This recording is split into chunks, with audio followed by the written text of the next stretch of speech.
Well, I've not brought Ian in. Apologies. Danny Rojo. And I do not apologise for singing that song, folks. What a performance for Rangers. Yes, 2 defensive lapses, blah, blah, blah. But that was a fantastic performance from our football club. That has shot us right back into title contention after the Motherwell game. That can stop all the moaning. That can stop all the complaining. If we perform like that for the rest of the season, we win the league. End of story. That was a very good Hearts team we played today, and we played them off the park. They could not get near us. Our players were exceptional to a man, barring a couple of defensive mistakes, but I don't care. I do not care. I am so proud of that Rangers team today. I thought we were excellent from start to finish, and we have proven that when we are on it, and clip this up, send it across every social on the planet, I don't care. When we perform like that, we are the best team in this league, bar none. So congratulations, Danny. Congratulations, the players. You deserve nothing but plaudits for that performance today. The supporters in the stadium were outstanding. Armed Forces Day again at Ibrox was phenomenal. We are, without a doubt, the greatest football club in the world, bar none. I am so proud, so happy of that performance today after what happened against Motherwell.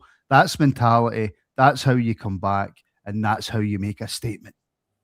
Absolutely phenomenal. Hello, everybody. My name is Martin. I am your host for today. And joining me are my 2 good friends, Connor and Iain. Connor, I don't even have to ask, but I'm going to ask, how are you, my friend? Well, to be honest, I thought you were just going to drop the mic there, end the show, and that was it. I'm not entirely sure. I think that summed the whole thing up. So I think our job's done. There's no more analysis required. I'm good. I mean, look, it was a good tonic. It was what we needed off the back of Motherwell, and dropping the 2 points late on there.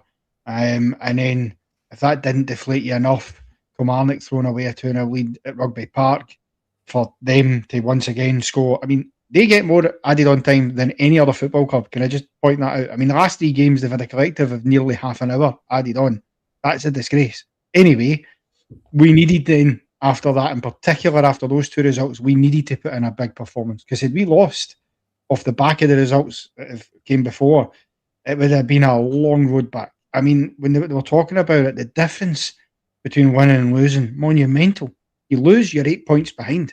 You win, only 2 behind. You're back into second, albeit having played a game more, but just tick these games off. And boy, oh boy, did we. There was 1 or 2 ropey moments. I'm sure Fernandez will be seeing that pass in his sleep the night. But I thought we dealt with every bit of it well. I thought at no point did the heads drop. At no point in that game was I concerned. Even when we conceded that goal, even when we conceded to go 2-1 down, I was 100% confident we were scoring another goal. We were coming back into this because it was almost like those goals went in and we just went, doesn't matter. Just keep going. Just don't change what you're doing. Just keep going, because we were getting into those positions to cause trouble. And to be fair, you know, that's a solid mentality, but it's a mentality we now need to carry on the rest of the season. But of course, the biggest game of the season now becomes Livingston next week. But I tell you what, I will enjoy this Sunday evening, let me tell you. And we have every right to enjoy it, Ian. And look, Connor's absolutely right. It's gutting when you're in a title race and your rivals score late goals, which Celtic seem to do quite a lot. But after watching that today, Ian, I could not give a toss what Celtic do. It's all about us. It's all about what we do. We play like that, we beat Celtic. Simple as that. Oh, I tell you, at 4 o'clock this afternoon, I was probably lower than a snake's belly, to quote the great JR from WWE. But I couldn't have got myself. I put it in the thing. I need Rangers to lift me up now. And after 17 minutes, I didn't think they were going to do it. But they did. They pulled me straight back up. Now, as gutting as that was, I don't care. We're ahead of them. They've still got a potentially tricky trip to do as well for their game in hand. So anything can happen. They're not playing well. I'll crack the jokes, Ian. I'll crack the If we go to the last time I cracked the joke on it, you tried to up it and it didn't work. But like you said, if we play like that now between now and the end of the season, if that's your starting 11 right there, maybe with a couple of changes like bringing Dio back in for maybe Chucky, give him a bit of a rest and whatnot. Maybe Raskin comes out. But for me, that front two, I think that's how you go. I think we've stumbled across a position for Chermiti that's going to work for him. He was frustrating as hell at times, but overall superb today. I just, like you say, we keep playing like that, then it's going to be very tough to convince me otherwise that we cannot win this league. Let's be honest, Connor. Neither us or Celtic before today had beat Hearts. Hearts have played, and I can say this because we pumped them, but you've got to give massive credit to Derek McInnes and Hearts for the run that they've been on this season. They've played some brilliant football. They've kept their nerve. The players have shown great mentality. So that today, not just the result, that performance today against Hearts. Now, this is an immediate reaction, so maybe if I watch the game back, maybe my attitude or my thinking might change. But we've played a team that's sitting top of the table, that hasn't been beat off any of the old firm, and we have gave them an absolute doing the day, Connor.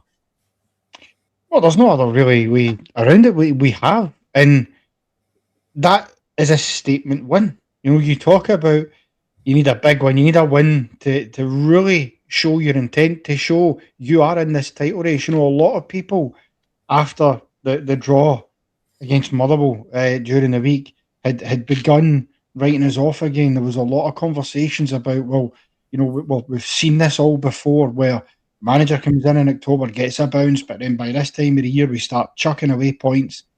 And the last two away performances, let's not kid ourselves, Martin, were abominable. They were absolutely atrocious.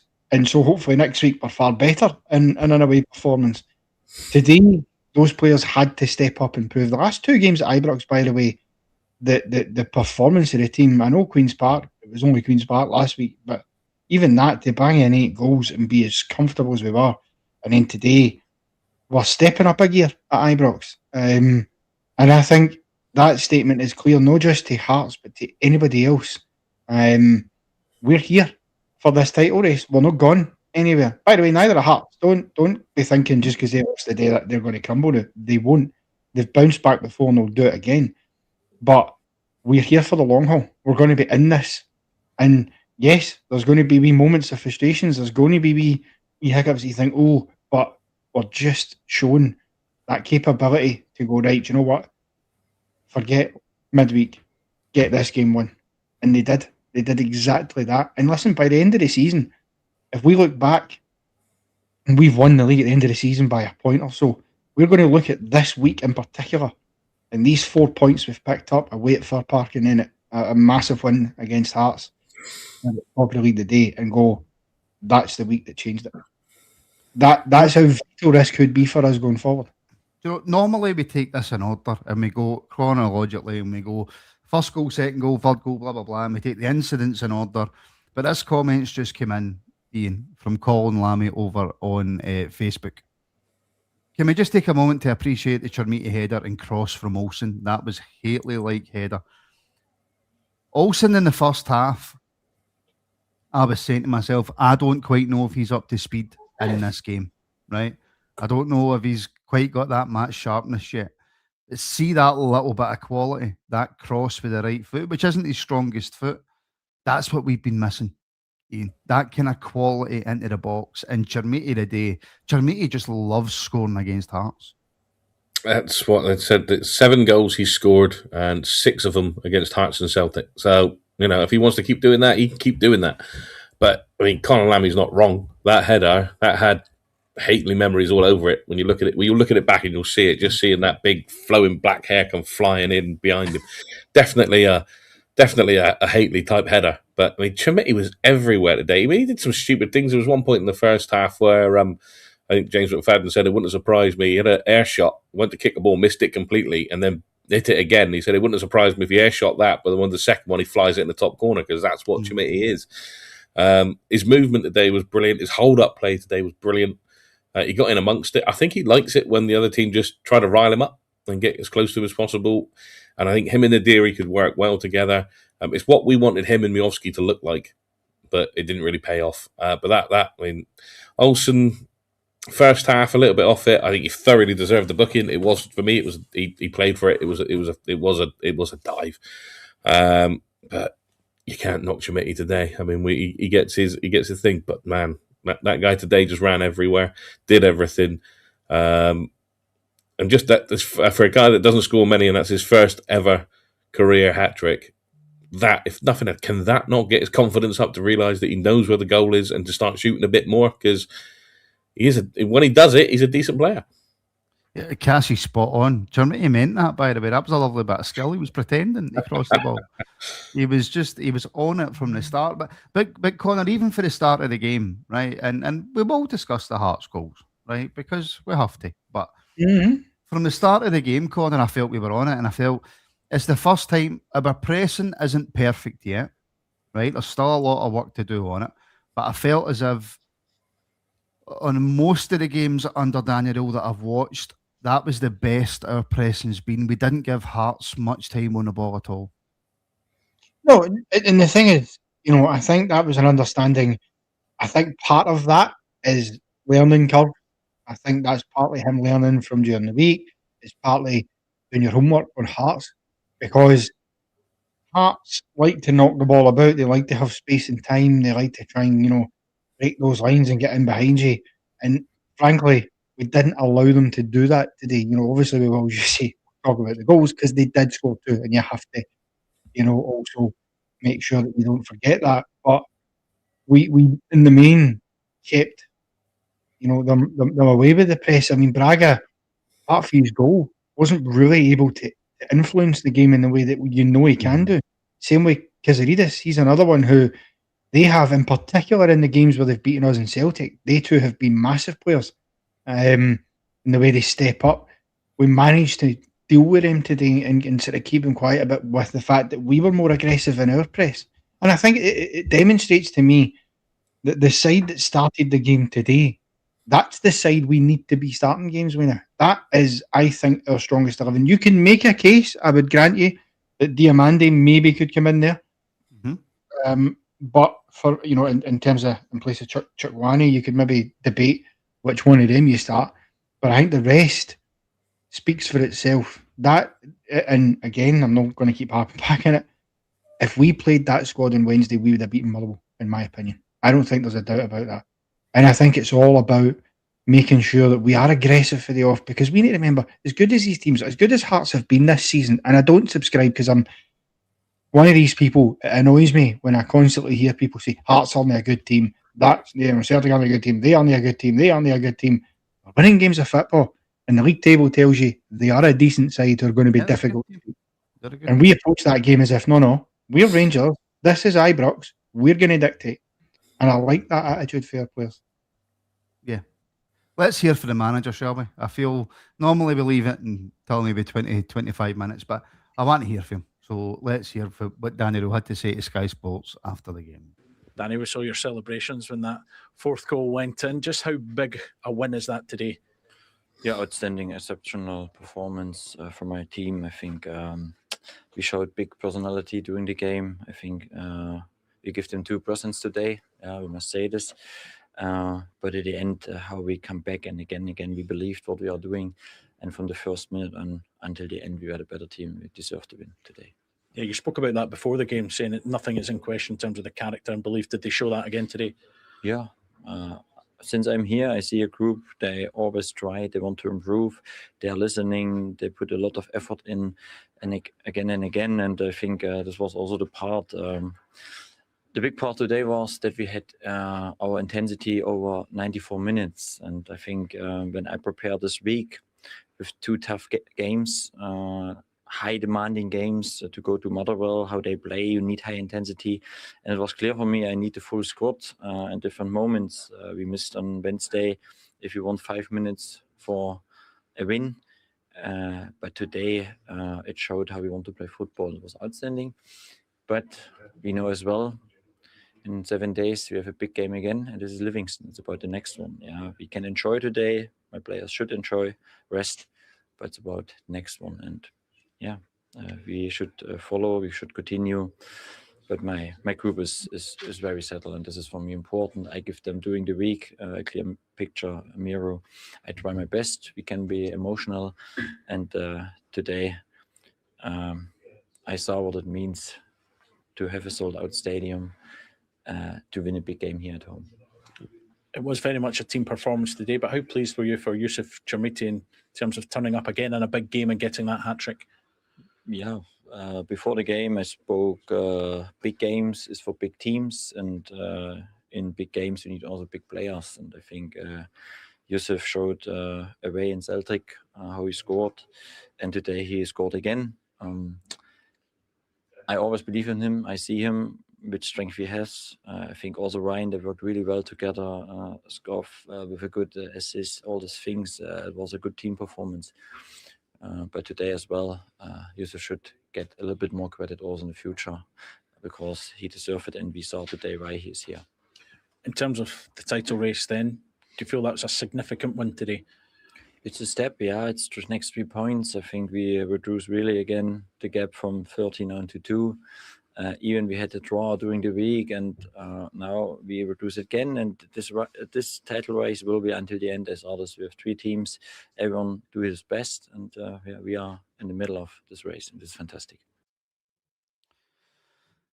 He's such a calm, cool, collected individual, Ian.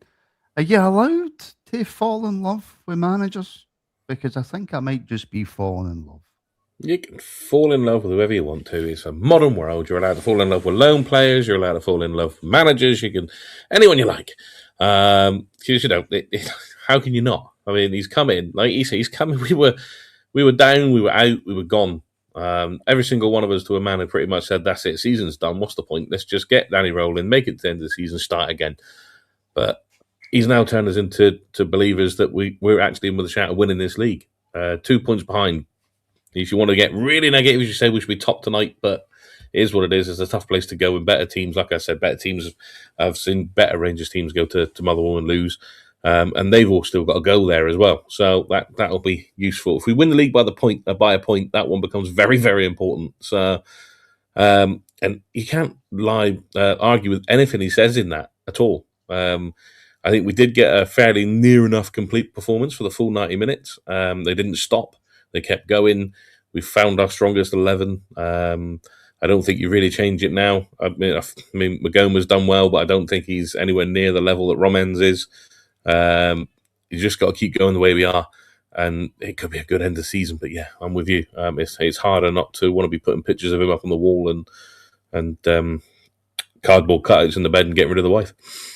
I mean, I don't know what's happened to Connor. I think his camera's just... Oh, there he's there. I've my dog went down. Honest, I totally forgot my camera was still off there. I was too busy listening to Ian. I just forgot. You know, I went down the stair after the third goal, just because I was celebrating, and my daughter's sitting in the living room singing "Danny, Danny, roll," and it's one of the moments as a dad, I think, where you go, do you know what? I couldn't be more proud. I genuinely couldn't be more proud. She's not got a clue. Greg's and starts singing sausage roll. Yeah, she doesn't like them. She doesn't even like steak bakes. That's criminal. Which is strange. Wow. It's not a surprise, is it? Let's be honest. You don't do anything with chips and that sort of stuff. It's not a massive surprise. Any time, and very rarely do we get a takeaway. But any time we order a takeaway, my daughter goes, "A takeaway, Dad? Really? Can we not just like, I don't know, cheesy pasta or a chicken salad?" Or when I was a kid and I got a takeaway, I was buzzing. Anyway, we're not here to talk about takeaways and blah blah blah blah blah. Very, very calm, very measured Connor post match from Danny Rule on to Livingston. I mean, and that has to be the attitude. I think I think maybe last week, I actually think he for the first time, just slightly thought a wee bit too ahead of himself. You know, when he, after the Queen's Park game, he was talking about, you know, when these two are top. That's, you know, that was the first time he's said anything other than the next game is the most important game. And I think he's maybe just learned, okay, maybe I just slightly got over exuberant, which, by the way, fair enough, can happen. But of course, and I make no bones about it. Livy might be the bottom of the table, but we all know going on and playing in that plastic pitch is not easy. They will cause us problems. They have a chaotic energy about them. I mean, look at the way the game went against Celtic. It was 2-2 in 10 minutes. Which don't rule that out happening with us, because they're capable of springing these things on you in that part. We just need to go there, be calm, do our job, be professional about it, get the win. I've seen some people in our chat talk about, anything less than a demolition job won't do. It's nonsense, right? You don't go away to places like Livy and go, we need to demolish them. Just get 3 points. I don't care how you get 3 points. Just get 3 points. Celtic have got Hibs and Hearts have got Falkirk. Falkirk will be looking to bounce back after a disappointing day at the office for them yesterday against Dundee United. Hibs, you never know what could happen there. I mean, again, Celtic will probably get 10 minutes added time and score in the 99th minute again. But never know. We need to make sure we keep doing our job. There is something I wanted to actually ask though, right? Why is it? Is it not a bit odd, a bit strange? We're being denied, despite the fact we are now no longer in Europe, the fixture list, the way they've put up, we're being denied any opportunity to apply pressure to Celtic, because all our games are on Sunday, roughly the same time as theirs, between now and I think the next Saturday game we've got is 21st of March. Aberdeen. Which, can you explain that to me, Martin? We're not in Europe, and they've got a Saturday game before us. I just think that's mental. That to me is making sure that we don't get that opportunity to apply pressure. No, it doesn't matter. You still need to win the games. It's just a minor gripe. I find it an odd thing that they can be in Europe and have a Saturday game before we do. I'll be honest, it's nice to have that advantage of playing on a Saturday when your rival's playing a Sunday and getting the win, if you get the win, right? But Connor, how many times over the last few years have we sat on here and went, they've dropped points and we haven't took advantage? So my hope is that we don't have that opportunity now to go, right, well, they've dropped points, so now we can take advantage. My hope is now that we go into every single game, the way that Danny Rule said there, Ian, actually, for 90 minutes and put in that performance, because we haven't seen that enough from this Rangers team. Queen's Park aside, we haven't seen a performance like that from this Rangers team. And Danny Rule, I think, very purposely mentioned a 94-minute performance. Yeah, I mean, that's the I think that outside the Queen's Park game, which you would expect it anyway, because we should be doing what we did to Queen's Park. We've not seen that at all. I think that's the first league game, official, big game that we've had to play, that we've had start to finish. It went well. Whereas I think back to when we beat them at Parkhead, it was a 45-minute display and all the rest of it. So it was nice to actually get a full 90 minutes, and that needs to continue. So if it doesn't, then other teams will pick us off, because there are other teams that can do it. But just got to keep going and doing what we've done. And Connor, as the chat is saying, it's probably all just down to TV.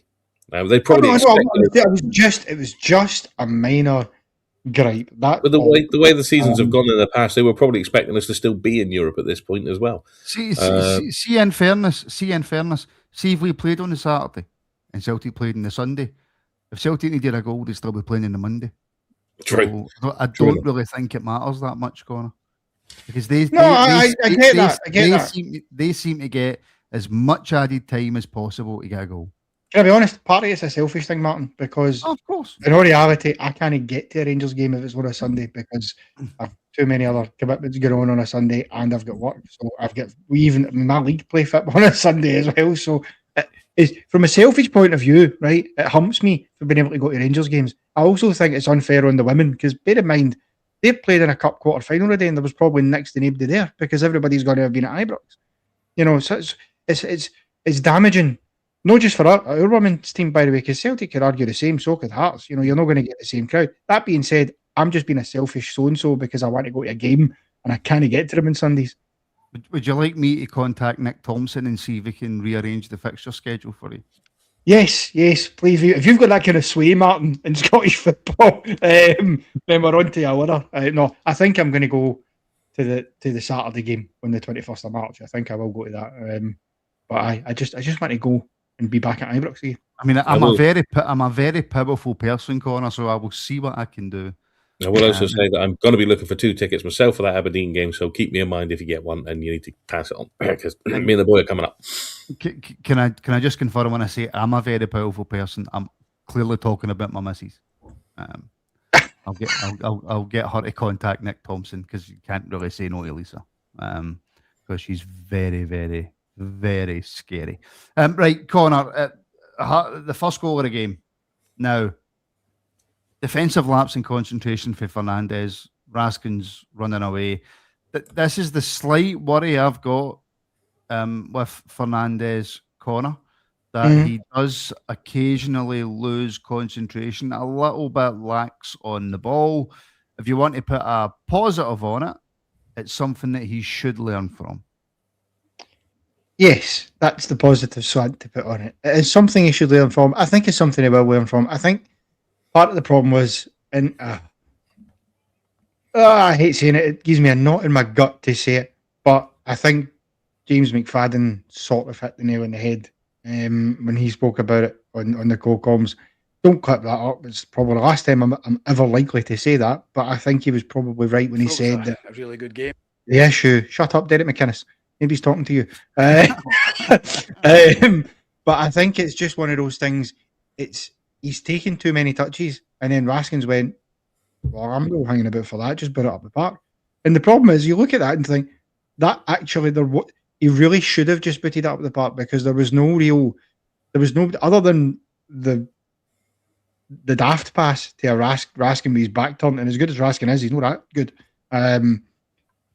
The only option he had was to put it up the park because there's nobody else about. Which is, as soon as they get the ball, Hearts in the counter attack, you know that it's almost certainly going to result in either a goal or a shot on target. And so I think that was the thing. I think he took that many touches that Raskin went, he's obviously not playing this past to me, so I'll just get myself forward. And then he's hit it, and obviously you see Raskin have that reaction as soon as the ball's past him. Somebody's gave him the shout after the balls went, and he's turned and he's went, oh, because I don't even think he gives him the shout either. Like, it's it's a brain fart, is what he said. And to be fair to the big man, after that, he was spot on, Connor. He was absolutely brilliant after that. And to be fair, it's not like he does that often. That's not something he does. He has, we've all said on here, Fernandes is, he's certainly a better defender than, I think he's a better defender than Giga. I think you could make a case that he's better than Souttar in this moment in time with the form he's been in. There's no case there. Giga should have started before Souttar for me. I don't disagree with you. But yeah, it was a brain fade. He'll learn for that. I think he was just testing the water to make sure that everybody was alert. Now, I don't normally do this, right? But I'm feeling in a very good mood, right? So let's hear from Derek McInnes, shall we? And his thoughts on today's game, for no other reason than I'm in an extremely good mood. Derek, what's your overall analysis after that tonight? Yeah, disappointed. Put a lot into the game. I thought it was a really good game. I thought it was a good standard of football. We had to show a lot of resilience, and we had to stick together. And I thought by and large we were decent in the game. We just lost poor goals. 3 of the 4 goals were on transitions, and we spoke about that yesterday about being smart. 3 of the goals happened when we had the ball in the opposition half, and it's you've just got to try and stop that momentum in the build-up. So we're disappointed with those types of goals. When it's at 3-2, we gamble a wee bit, and we just get caught because as well losing another one rather than trying to just kind of giving up on it. So we were guilty of that, the 4th one, which was disappointed with, but understandable potentially. I thought we scored 2 great goals. I thought we had some good moments in the game. And was obviously disappointed because we put a lot into the game. It wasn't ideal with Big Ocean getting off injured early on, because he's been first class for us this season, and there's a wee readjustment. But I thought we were good value in the game, and I thought at 3-2 we were still in it, and we had an opportunity at times to go and get an equaliser. When you get ahead twice, is it a case of trying to hold on longer than let Rangers back into the game? Yeah, absolutely. I think that's fair, because you know what it's like here.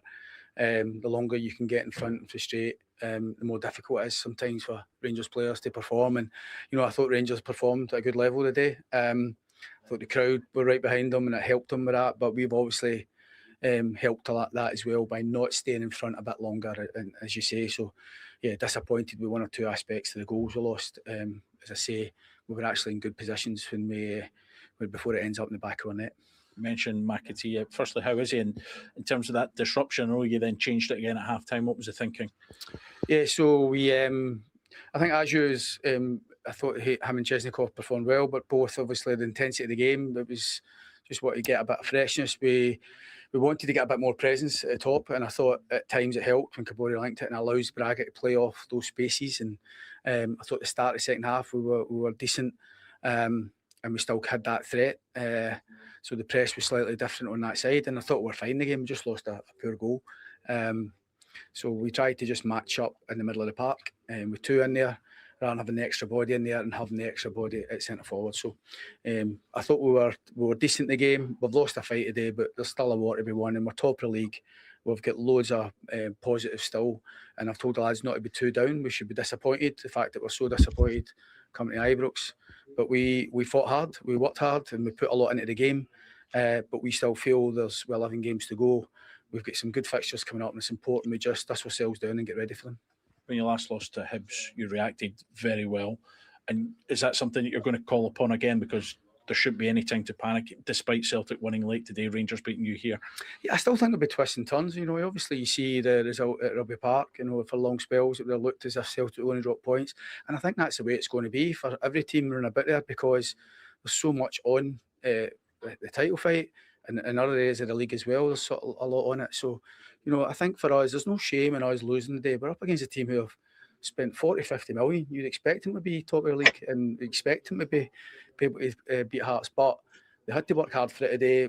As I say, we've lost a fight, but there's still a war to be won, and we still feel we're right bang in it. And we've still got Rangers back to Tynecastle. It's just important for us, and I said to the players that before we play that game, we've got other games to do. We just need to get full focus on the ones that are coming up, and that will start next week. We've got 2 home games coming up, and it's important we try and maximise what we're doing. Appreciate your time. Thank you. Cheers. Talking absolute mince. There is Derek McInnes. We didn't have to fight hard. Can I just ask, Martin, see when Hearts beat us twice this season, when they beat us at Ibrox in September, when they beat us at Tynecastle, did Derek McInnes mention that we'd spent 40-50 million pound then, by chance? Just wondering. No. It's funny how that gets mentioned only when they also mentioned factually he's correct, but but did they also mention the billionaire that's come into Hearts with their fancy analytical stuff to help them bring in transfers that nobody else in the league's got? Did he mention that? I know he's got to come out and try and defend his team a little bit, right? Which is fair enough. Every manager would do the same. But to say that for large spells that they were in the game and that they played well and blah, blah, blah. We dominated Hearts today. Absolutely dominated them. So he's talking mincing.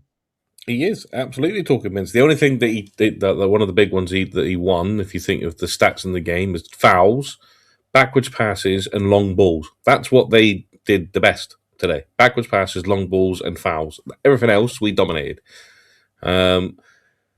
We shot ourselves in the foot to give them a 1-0, 2-1 lead. When you talked about the centre-backs earlier on, when we brought him in, I was happy. I thought we needed a Souttar in the team. I'm wrong. We don't. I think De Giga and Fernandez would be capable enough to carry us through for the rest of the season. I don't think he should be first choice in there, but he probably will be. But at no time I was never panicked. I thought as long as we can get back in and we don't take too long to do it, then we'll be all right. We got in at 2 each. I said the next goal's all important. And usually in games like that, where one team's taking the lead twice, and then you call them back, you normally get the next goal. And then you go into your normal fear of, right, we've got to get another one because this is Rangers and this is what we do. But we did. And at no point really was I that worried that we were going to drop anything from Hearts today. I wasn't worried about it at all. But like you say, he's got to come out, he's got to defend his team. He's not going to come on to Sky Sports and go, well, we were crap and we deserved everything we got today. My players, I'm going to rip them apart and I'm going to demoralise them, and therefore we will never win this league. He's got to do what he's done. But yeah, he's got a nice beard, so we'll give him that. I need to give him a phone and ask him how he does that and gets his beard in that good a shape. Because he spends about 80 quid a time he goes to the hairdressers, probably. That's why. No. To be fair to him as well, what I would say, all managers do that, defend their players. I mean, let's be honest, Danny Rule, I don't think a lot of us were in agreement with some of what he said on Wednesday night. It's what managers do. And in fairness, I don't think Hearts were crap today. I think they were, they weren't,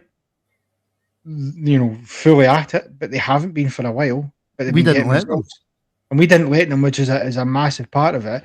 They did still hold a threat when they were getting forward at times. There's no doubt about that. When there was some balls coming into the box, I mean, even towards the end at 3-2 before it went to 4-2, John Souttar, for reasons known only to John Souttar, sort of panics a wee bit and diving. He does a ball out for a corner that never needed to be touched because Jack Butland clearly was taking it. You could argue maybe Butland should take it earlier than that, but so those are areas that they did still pose a threat in, and that's probably what he'll defend and what he'll tell them.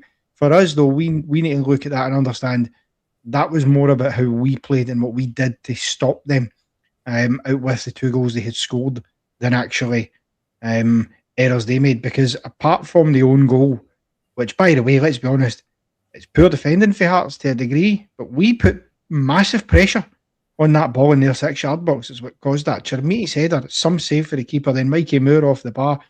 And Big Nadiri, give him all the credit in the world for that. He is sharp as a tack, to be honest. I'm just going to come to him. That's the only slight mistake they made. The rest of it, I don't think you could say were mistakes for Hearts. I think it was just we played so well. This comment actually perfectly encapsulates me from Gary, channel member. Wanted Chermiti off at half-time. We armchair fans know what we're doing. We have no idea what we're doing as armchair fans because we complain, we moan, we say this has to be done, that has to be done. And then Danny Rule basically turns around without saying it and says, get it up, bees. I'm the manager. I know what I'm doing. I'm tall. I'm sexy. You're not.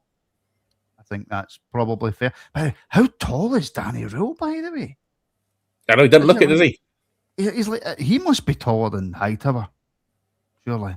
I think he's getting taller every week in that sense. Nobody is taller than Hightower.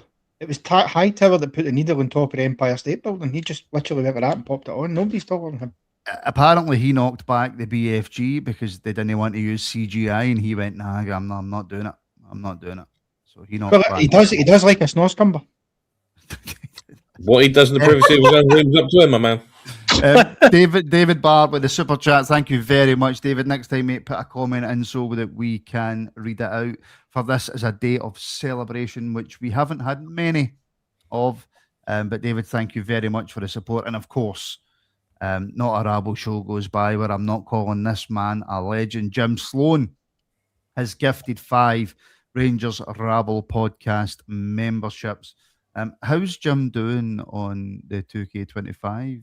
He needs to come back. He's retired now, but come back. Jim's retired his character, and we missed this. We missed the Sloan Ranger. We want him back. So whenever he's ready, his character's still there. He just has to say he's back, and he's going to slot right back in again. There we go. So get yourself back in there, Jim, and congratulations to everybody who got one of those gifted memberships. Now, Ian, Connor mentioned Nadiri there. I thought Nadiri put our equaliser in the net, but it was actually an own goal. But we have a striker now who gets himself in those positions to cause defences absolute chaos and problems. And that's the reason why we got that equaliser. It is, and I'm the only one out of everyone I know he did well to get in there and cause some panic and have the Hearts player smash it into his own net. But I'm raging at him for not getting it himself because he cost me 185 quid on the bet I had. But other than that, he ran everywhere. I mean, the boy's quick, and he's surprisingly strong. He doesn't look like he'd be that strong because he does look like sometimes he might fall through the crack of the pavement, but he has got some strength to him as well. And I thought it was an excellent sub by Derek McInnes. The lad had only been on 5 minutes and he wangs one in the top of the net. I thought that was great. Chermiti, not Chermiti, the other one, Nadiri. I've heard many things described, but Wang's one in the top of the net. You know what you get from me? Section of plate, Wang's one. It's Wang's one. I'm trying to get me on a t-shirt. It is a PG show, but I'm thinking that could be on a t-shirt. He wangs one in. I'm trying to get my own t-shirt. Connor got one for saying bang on a banana, and Sex on a Plate was out long before that. He does. He really, really does. Just he gives everything. And you can see it in his performance. He just wants to do well. He's still a little bit raw, and it's not a surprise coming in from from the German third division, but I think we'll get the best out of him. I think there's a lot to come from him. Just unlucky that he just didn't stick his foot out quite far enough to touch it in himself. But I'll forgive him on this one, but don't do it too often to me because I kind of need the money. Don't we all? Don't we all? We get ourselves back into the game, Connor, after, again, playing really well. I thought we were a better team. And then another defensive lapse this time. No, it's not just John Souttar's fault. You know, you could maybe try and stop the cross coming into the box or whatever. But this is a part of John Souttar's game that we have spoke about a lot. Beating the air. You have to say, though, it is a fantastic header by Braga, who's an excellent player, by the way. But John Souttar's got to do better, Connor. He does. He gets caught under it a bit. And Braga's just sharp. He's quick to react. The thing with Hearts is one area, ironically, I suppose, because we are starting to become all right at it ourselves in an attacking sense. But one area they can hurt you is balls into your box, crosses, set pieces, even throw-ins. That is what they're capable of. And Braga, I mean, what a player he's been for Hearts this season. It's no surprise to me that he, scores the goal for them the day, because you felt if they are going to score, probably comes for Braga. Albeit the boy Leonard finished it brilliantly for them for their first goal. But Souttar, I don't know why he's half a yard off the pace of getting up to it. He's slow to react. He's caught under it and then bang. It's a great header. I thought at first, when I was looking at Jack Butland, I'm thinking, can you do better there? My initial reason for thinking it is at first thought, I thought that ball didn't look like it had a lot of pace in it, but it didn't.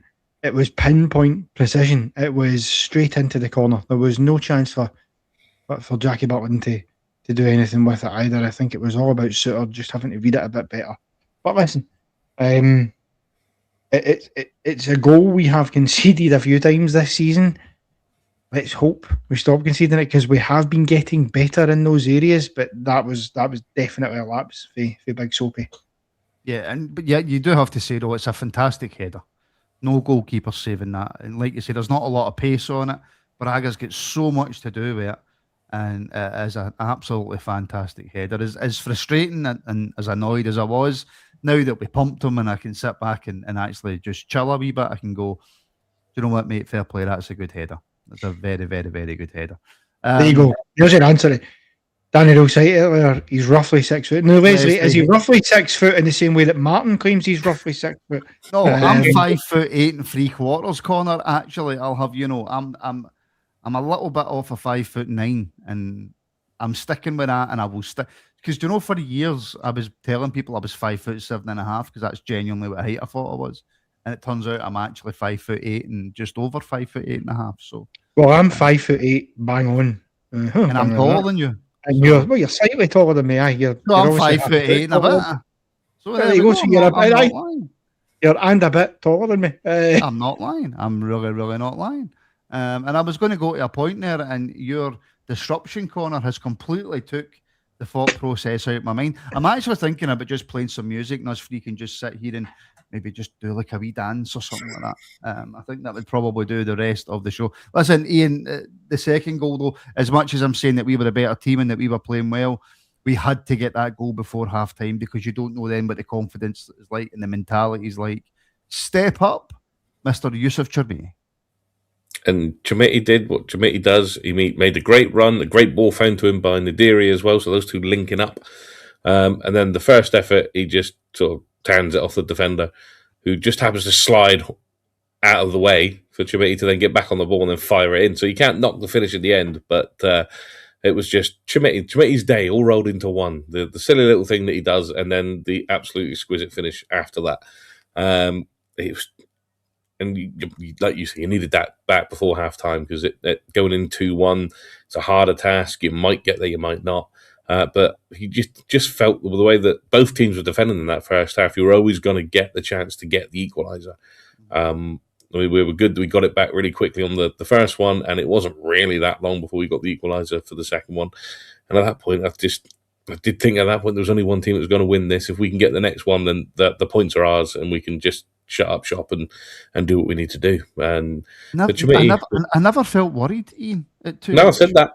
I said as long as we were when we got there, once we got that second goal, I was never really worried that we were going to drop the points. And even when we were behind, I was never really that worried that we wouldn't get back into it and take the points. It's just when we play Hearts at home, I'm never that bothered. I'm never that worried. It's when we play them over there. No matter how bad the season's going for them, I'm always worried when we go to their place. But for a couple of dodgy decisions in the first game at Ibrox, I don't think we'd have lost that one either. No. So, yeah, Chermiti was like, right, I need to show you what I'm all about. I got one at the end. I'll show you how good I am today. And that was the first of... And even that one was a decent goal. Apart from the own goal, all the goals at Ibrox today were quality. They really were. They actually really were. I think we actually should talk about this man. Nico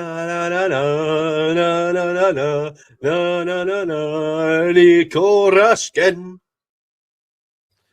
He was all over the park today, Connor. He was sitting deep for quite a lot of the game, to be fair. And I do want to talk about Chukwueze as well, who I actually felt was one of the best players on the park, and I think he's settling right into this Rangers team. But Nico Raskin played a massively important part in our win today.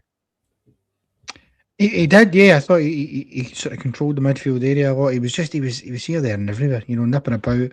That's what Nico does, And when things aren't going well, you get to complain about it because you go get in here. But he does, he really was the man shepherding things out there, and I think it's needed because you're looking at it, and obviously the fact that Tav doesn't start, then you're going right. Well, you're needing that leadership, that captaincy coming.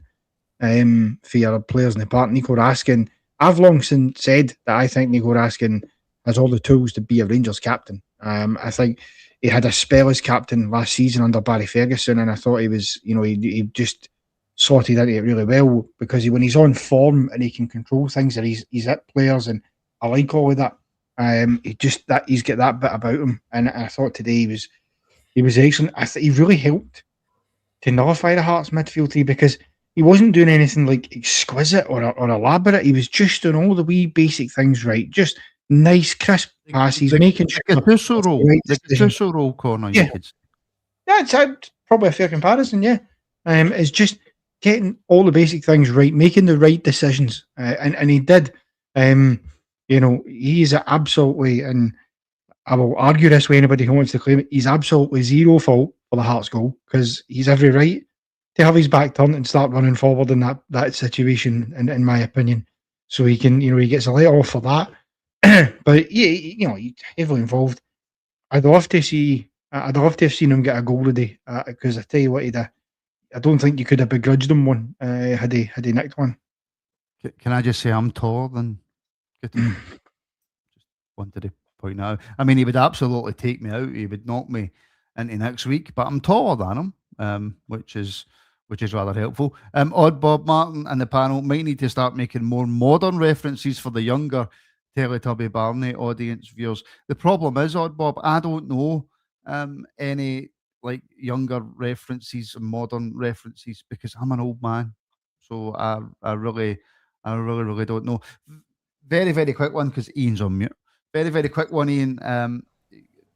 Connor kind of mentioned him there. That's Dujon Sterling, who looked a lot fitter today. I thought he was excellent up and down the park. I thought he offered us real width on that right-hand side. I thought he was a good foil for Skov Olsen. And that's the Dujon Sterling that we need to see. That we need that Dujon Sterling to stay injury-free. That is the Dujon Sterling we definitely want.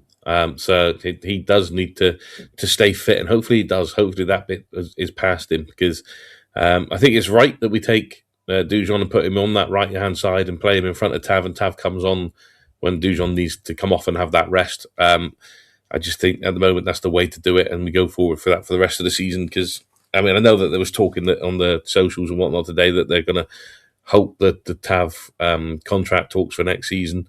They need to halt the contract talks for Tav end of. I mean, I'm a massive fan of Tav, always have been, but it's Sterling's role, and Tav needs to back him up now for the rest of the season. But away we go. But yeah, today, I mean, brilliant, strong when he needed to be. I think he was unfortunate with a couple of the fouls. I think they're listen, don't get me started on Don Robertson today. please. Well, somebody asked a question earlier on about him, but we haven't got there yet. But no, I thought he had a very decent game. I just want to enjoy the Rangers win. And I'd just like to point out that the Barney and Teletubby age people are around about 25 to 30 now, so we need even more modern references. Is that how long ago the Teletubbies was? Yeah. Wow. Tinky Winky. Yeah. Dipsy. Yeah. Lala. One more. Po. Oh, yeah. And the sun, facing the sun, full-grown adult now. Well, I mean, if the face in the sun wasn't a full-grown adult, then that would be some kind of. Well, the original one, obviously, the one that they use now is still a baby. But you know. Did they use the full-grown adult in the sun still? Is it the same? No, they stopped doing that years ago. You know, you can tell when it's been a really good day and you're all buzzing that you're sitting on a Rangers podcast talking about the Teletubbies as the viewership just drops. But yeah, Facing the Sun has a child now. Well, I mean, look, there's so many different conversations. I think there's a couple of people, Martin. Not that I'm telling you how to do your job or anything like that, but I think there's one or two people want us to bring up their questions and points that they've made. And also, quite a few people, Martin, seemingly disagree with us on Raskin. Seem to think he was thinking listen, everybody is free to disagree. And by the way, can I just say to people, I do have questions saved at the side that I am going to bring up, like this one from Aldo Penny.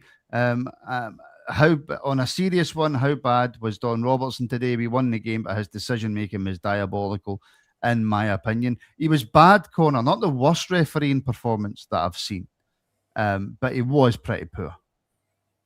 Yeah, I mean, the fact is that thankfully there were no major incidents today for him to get wrong. Some people will look at the handball incident, I think. Which is what I was going to ask you next. Well, see, just preempting. I've always said, that this hosting stuff's easy. But I just think that it's frustrating to me that when you look at some of the challenges that were flying in, he did let a few go that were borderline. I think the handball, I mean, look, it would have been slightly harsh because he does head it onto his hand, and that, in my opinion, that shouldn't be a penalty kick. No, I've seen them given, which is where I think people get frustrated and think it should be. It's not a penalty. And let's be honest, it was Kevin Clancy that was on VAR, so it was definitely never getting given for that type of scenario. No, but Connor, in all seriousness, for me, you can't be given penalties for that. That just ruins the game for me. Oh, it does, but we've seen them given, is all I'm saying. I don't think it should be a penalty. I think it was the right decision not to award a penalty, because if that's at the other end, I'd be raging if that went against me. So, all the jokes aside about Clancy and the rest of it, it's no a penalty, in my opinion. Some people will disagree, because, and the reason is the inconsistencies, because we've seen ones given for that. I don't think it is, though. That's just my opinion. Wasn't even the worst handball of the match. No.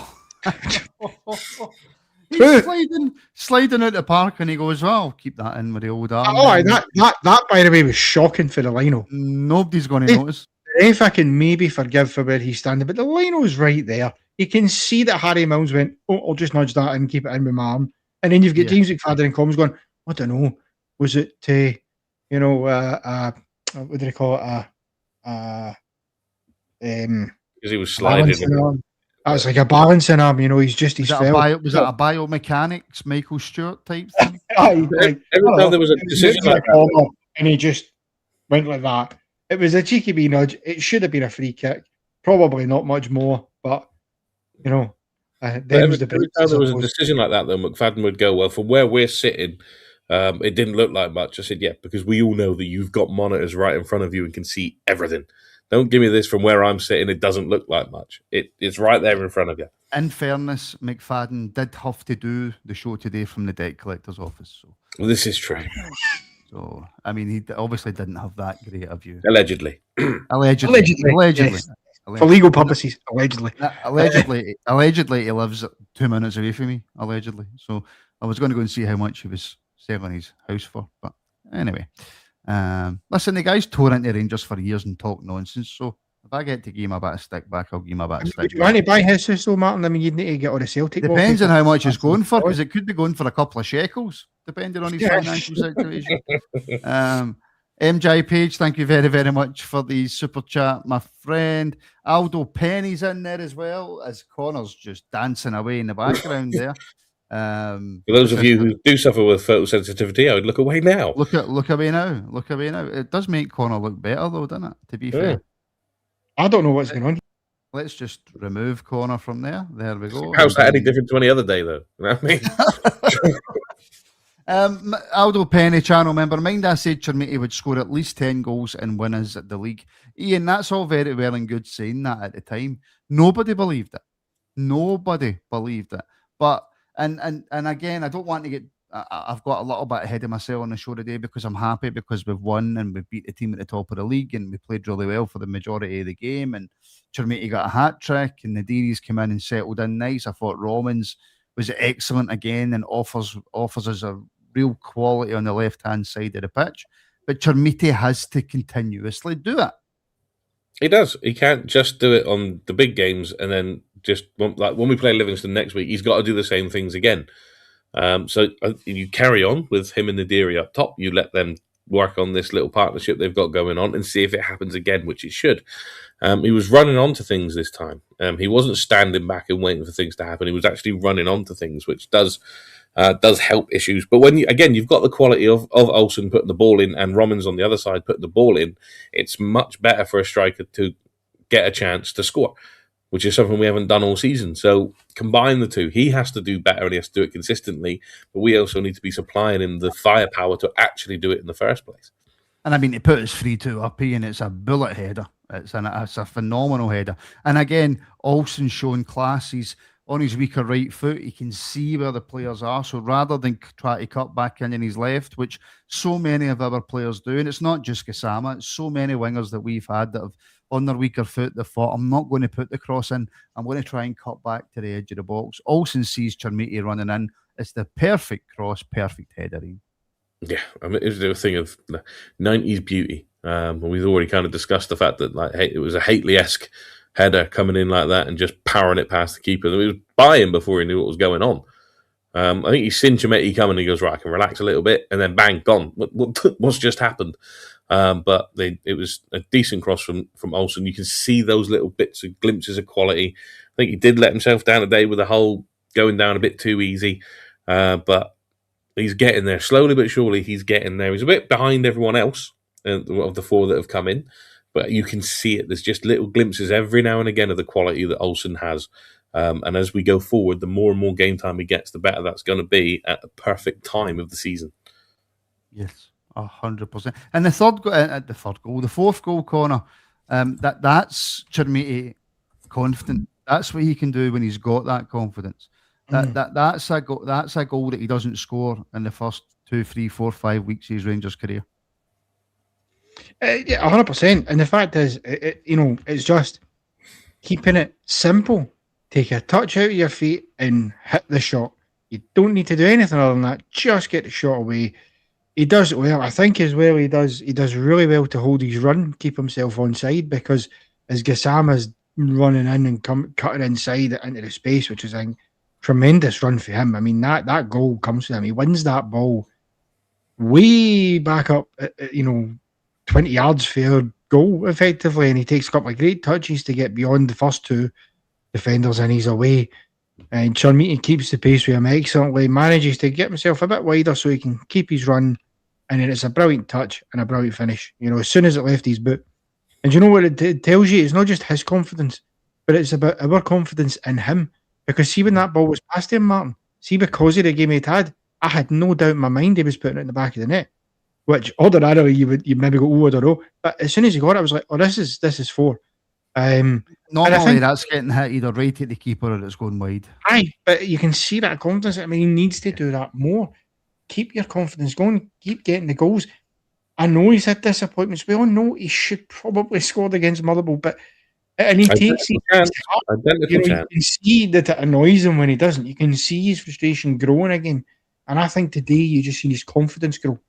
And I want to see more of that from him because, whatever people say, price tags and all the rest of it, it's clear that there is a player in there that needs to be unlocked, and it's just about getting him the confidence to do it. I think that's his biggest hurdle, is the confidence. Just not, you don't always have to take 100 touches. Sometimes hit it first time, sometimes take a touch and shoot. The header he scored as well, to run across the front post. How many times have we been on a show and said that's what you want your striker to do? Get yourself right in across the front for a ball coming in, because you can cause all sorts of problems for their defenders. Well, how many times has he been standing at the edge of the box when that ball's been put into the box? And he went for it, but you know what I think helped him? I think the intensity of having Nadiri alongside him helped raise his game a bit as well. Because I think he recognises Nadiri as a threat to him. More than Miovski, is Nadiri 100% is a threat to Chermiti staying in that squad. Because he's also a help to him, though. That's what I'm saying. I mean that in the positive way. Because of that energy, he then helps. So I think you've got the two of them together. Nadiri causes havoc with defenders. Chermiti then gets a wee bit more freedom. So much more space. Slot into those areas and score. And I just, that fourth goal really, for me, epitomised everything that we did well today. And I'm chuffed for Chermiti that he's managed to get a hat-trick. That will do him the world of good. And hopefully he goes on and scores. I hope he win the league and he scores 9 goals, just so that I can say to Aldo, you were wrong. Right? You were absolutely wrong. Does that, scores 9 goals, gets on the plane, goes to the World Cup, comes back, and we sell him for 50 million. There you go. Clip that up. Yep. And Aldo, he only scored 9 goals, so ha ha ha ha. Lachlan Macaulay, welcome to the YouTube membership family. Thank you very, very much for helping to support the channel. I hope you enjoy all the extra content that is now coming your way. Monday nights, Tuesday nights, Friday nights, Saturday afternoons, Saturday nights, Sunday mornings. Oh, hundreds of content, Lachlan. So thank you very, very much for joining up as a member. Now, spinning bird flip with a super chat. We're going to Iain the league, which is one that will Iain the Keek. The Keek. I don't know if that's German, but we're going to the Keek, is because Iain is or one. Depends on the context of the German that you were saying. But Connor, if we play like that today for the rest of the season, I am confident we win the league. Now, I am very well aware that in the past I have said some things that have made me look like an idiot. Most things that come out of my mouth make me look, Connor, like an idiot. But I know what to be fair, Martin, I know what I heard your interview on TalkSport at 7 o'clock this morning when you said, I'm not worried about Hearts at all. Well, scoosh that. I was panicking then. Listen, that could have been the kiss of death. Listen, I have to explain myself, and I apologised to the members, and I apologised to the producer of TalkSport. I was knackered this morning. I don't even remember the questions that Tony Cascarino and Shaban were asking me. They were asking me questions, and I was just going off in tangents. And I mean, it was shockingly bad. So apologies to anybody who tuned into TalkSport to listen to that. I was dreadful. But Connor, we play like that for the rest of the season. I am confident we win the league. I know I said it a bit proper. I know I said it after we beat Kilmarnock. That was it. The league was wrapped up in one, and that was it. We were going to do it.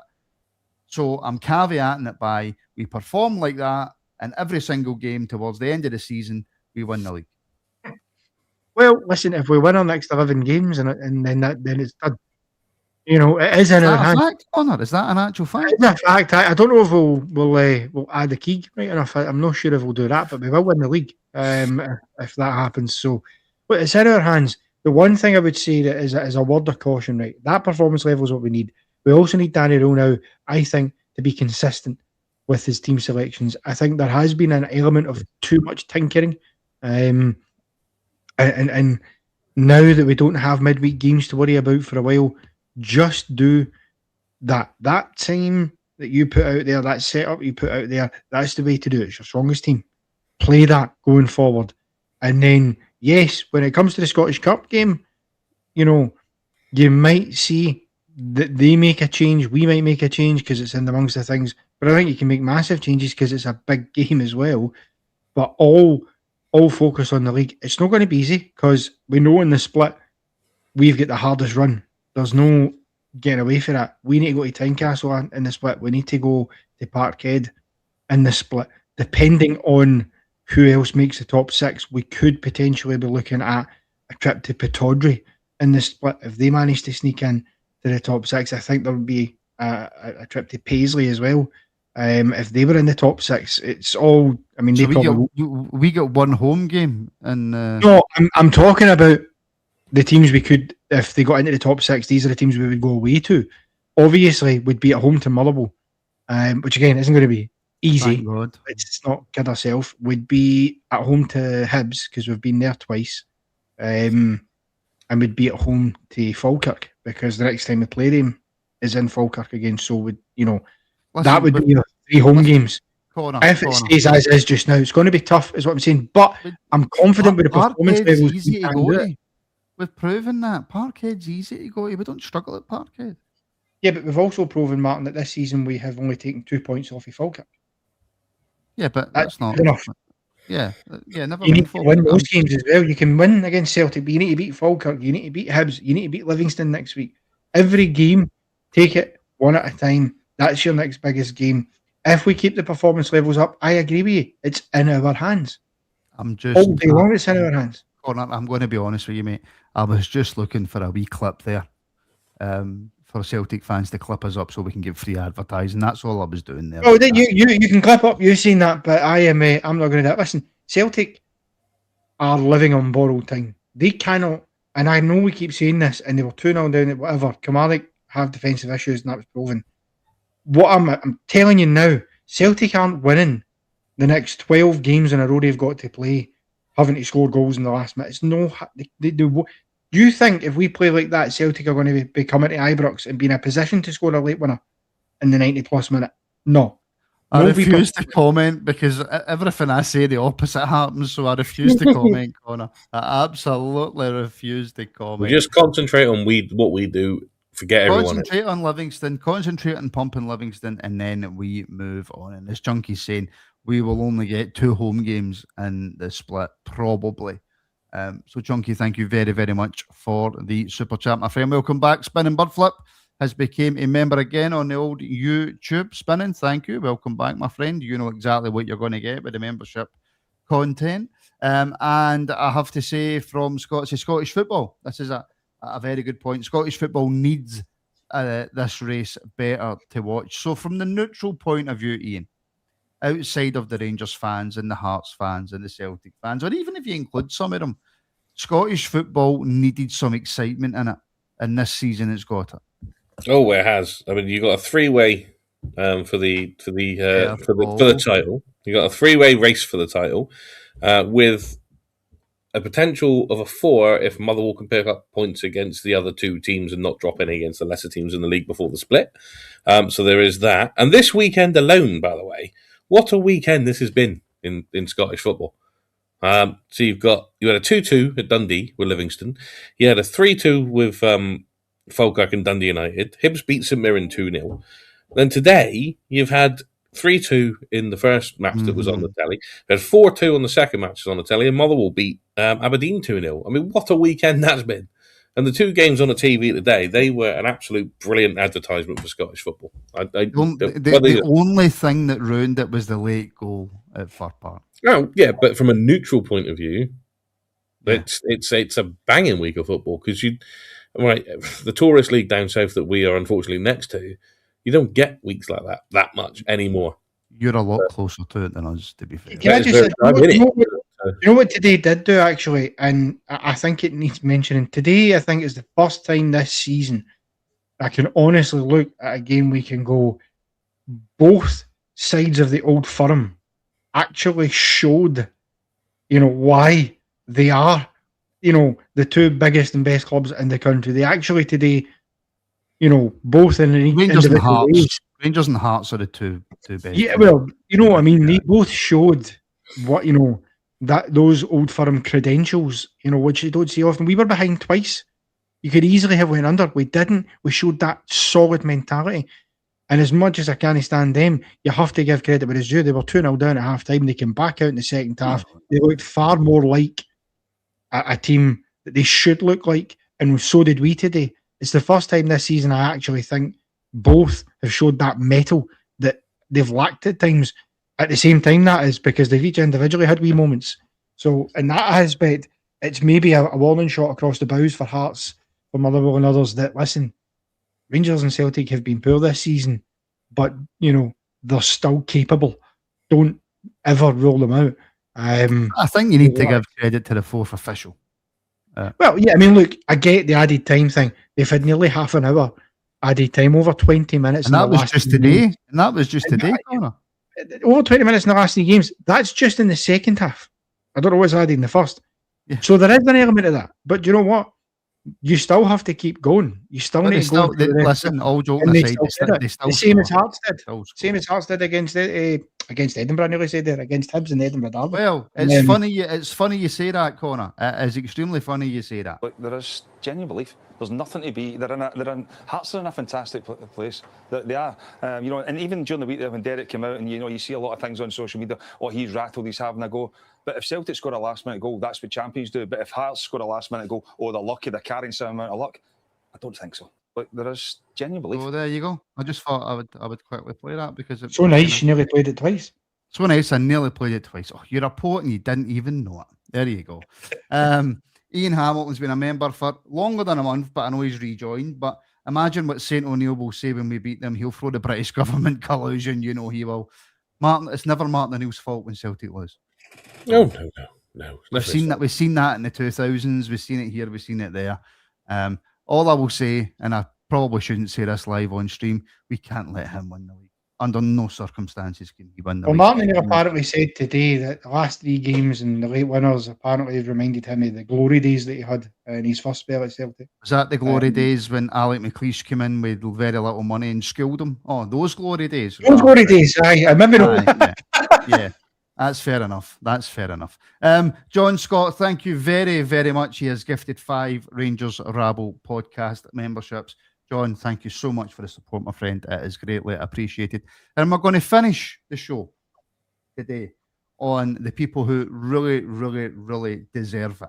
Not the manager, not the players. They deserve it, absolutely. We're going to finish on the supporters, who to a man were exceptional today. But just before I do, if I could ask everybody who's watching on YouTube, if every single person right now watching on YouTube hits the like button, we will have over 500 likes. And we have never had over 500 likes on YouTube. So if you could hit that like button on YouTube, you would make me a very, very happy man. So, and also if you subscribe as well, you would also make me very, very happy. And of course, like others have done, if you want more and more content and you like the look of Connor's face, not mine, Connor's face, then consider joining as a member now. The links are in the description. I think today he might prefer Hamish's because he's definitely got the tidiest beard of the 3 years today. I don't know. I think my beard's doing quite well, to be fair. Mine's just getting a wee bit longer than a bit scraggly now. A wee trim might be required. I don't even trim or shape mine. Mine's is just naturally beautiful. But gallant pioneer, can we acknowledge the atmosphere at Ibrox tonight? The fans made the place electric. Ian, that's the first time I think that a few of those new signings will have seen a full Ibrox absolutely bouncing. The fans were, even when Hearts scored, the fans were tremendous. It was one of them where not the Heart back to that time, but when we went on that Europa League run, if we went behind, the crowd didn't whinge and moan. They just started cheering to get the players back up again, and it felt a little bit like that. When was the last time you went to Ibrox to a Hearts game where the crowd didn't sit down? Mm-hmm. It says it all, because they only do that on the Old Firm games. We only do that in European games. Hearts, Hibs, and all the rest of them normally sat down places like a morgue, apart from the Union Bears singing in wherever they're sat at the time. They were brilliant. They always are brilliant. It's one thing that we don't. I'm not even reading the comments; it will distract me too much. Can't do that, Leslie. That's shocking. But it's just the fans. The players now need to recognise it, though. We say this is what it can be like if you go out there and do this. This is what we bring. So if they can recognise that and keep doing this, like we said, we've got 11 games to go. Win them all, we win the league. I suppose, yeah, 100% we do. Connor, it would be nice if and I'm not saying, look, that Ibrox is going to be sold out for every game, because we'll be playing some teams where, because, it's expensive to go to Ibrox if you're taking kids with the food, etc., etc. So you don't expect it to be full every week. But the more fans that are there, the better. And I think that showed today. Of course, listen, you want to see that atmosphere, especially in those big occasions. That today, and do you know what impressed me the most about it? We're off the back of a disappointment midweek. You've lost a game late on in the last minute against Motherwell to a Celtic player. It's easy to be a bit, that was a gut punch. But everybody turned out in force at Ibrox today. A full sellout crowd, fully behind the team. The atmosphere was sensational. I mean, the Ibrox roar when those goals were scored was phenomenal. And even after Hearts scored their first goal, because the way we responded as a team to that and just kept pushing and kept at it, the crowd didn't really ever turn on us. They did have a slight, when Fernandes makes that mistake and makes the pass, because of course, but there was never a feeling of trepidation or, oh my God, we're behind. It is, I said we lost a last minute goal, Gavin, not that we lost. Jeez, but rewind the tape, somebody. But I think that today is what you want Ibrox to be like. That's what Ibrox should be. I've been there in those days, Martin. It is, and I don't care if anybody wants to say, it is the best place on this planet to be when the atmosphere is like that. There is no better stadium in British football and world football, arguably, when everything is going like that, when the crowd are at it for minute one and the team are giving them. Have you never been to Blantyre, Vix? No, funnily enough, I've no. I have, however, stood in the terraces at Guy's Meadow for a Cumbernauld United game, and to be fair, it is nice having a pint watching football. But apart from that, it's because you're sitting there on your own. Exactly. No, the atmosphere was phenomenal. I genuinely wish I had been there. I nearly was. Myself and Alex were trying to go. It didn't work out, but keep that atmosphere going. Keep up. I know it's difficult when it's cold, and if you're playing cup games, especially when you're playing pub teams, it's going to be hard to maintain at a full capacity. But listen, that atmosphere. I think that's pretty harsh. Connor calling Hearts a pub team there. Don't call Hearts. I said in the cup when you're playing pub teams. We all heard it, Connor. You called Hearts a pub team. That's fine. I'll get on the blower to you and Cameron. He'll probably be crying into a hat right now. Confused whether to put his Rangers top on or his Hearts top on. Extremely confused. Listen, you and Cameron fears the rabble. He wouldn't respond to you. He wouldn't. Right, folks, we are going to leave it there for today. Look, an absolutely phenomenal performance from Rangers. Puts us 2 points. I apologise if we lost. What I meant was we lost a last-minute goal. I'm aware that we drew. It felt like a loss, though. All right, but anyway, we won the day, so who cares? Multiple man, I'm trying to do my outro, and I like to get my outro done properly. And see, when people interrupt, it puts me off my stride. Right? I'm not very good at doing the outro, so I like to try and get through it, multiple man. So I'll speak to you tomorrow on the phone and give you a dressing down. Right, folks, that will do us for today. Connor, shut up. We are back tomorrow morning at 10 a.m. for members for your morning phone in. In fact, no, we're back tomorrow morning at 10 a.m. for your public phone in, which of course is now public every Monday at 10 a.m. And then, of course, tomorrow night for your 5 p.m.